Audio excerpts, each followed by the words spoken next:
How do you analyze a poem that you've never seen before? Hi! Hi! Today we're going to be looking at a poem that none of you have ever seen before. No, it's okay, come back. Alright, so my class is going to look at a poem that they've never looked at before. We promise you never studied this poem before.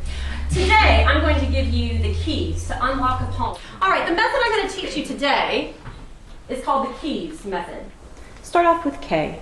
K stands for, what do you know about the poem's language? Now remember, when you're looking at language, you're looking at anything like similes, alliteration, metaphors, personification, any of that stuff that you've been looking at ever since Key Stage 3. Let's look at E. The E of the keys method stands for tone. What attitude is the poet trying to convey in the poem? It's important to remember that it's not the attitude of the poet, but of the persona.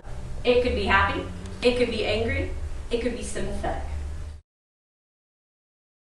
Sometimes the tone of a poem will change. It will not be the same throughout the entire poem. You need to think about why. Why has the poet done that? Why? What is the underlying message of the poem? What message is the poet trying to get across?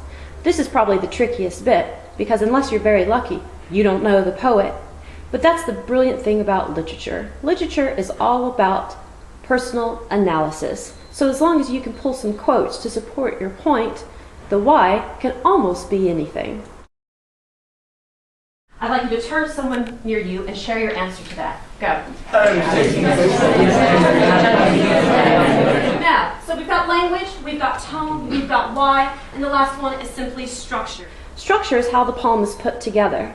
So you want to look at things like stanzas, line length, punctuation. The poet doesn't just sit down and write the poem. They decide, all right, I want this many stanzas, I want this many lines, this is what I want to do with the punctuation.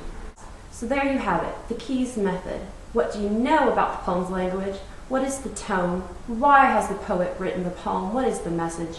And structure. What do you know about how the poem has been put together? Now, what I would like you to do, in groups around you, you've got the copy of the poem on paper. You're going to use keys to unlock the poem. I'm going to give you a couple of minutes to look over the poem, make some notes on your paper. Okay? Go for it.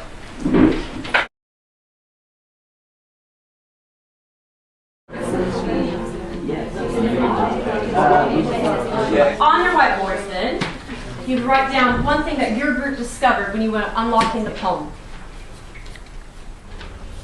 All right, we're going to go in order. What's the first part of keys? What does the K stand for? Knowing the language. Language. All right, so if you were looking at language, would you hold up your boards, please? All right, juxtapose ideas, parallelism, alliteration, excellence, antithesis, well done. Why? What does the Y stand for? Why? Exactly. Why did the poet write it? All right, so if you were looking at that, if you would hold up your boards, please.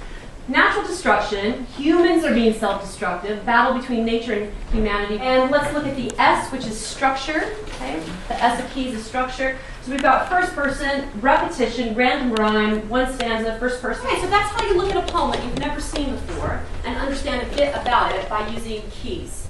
And that's it. Just remember, if you're going to unlock any poem, even a poem you've never seen before, all you have to do to analyze it is use your keys.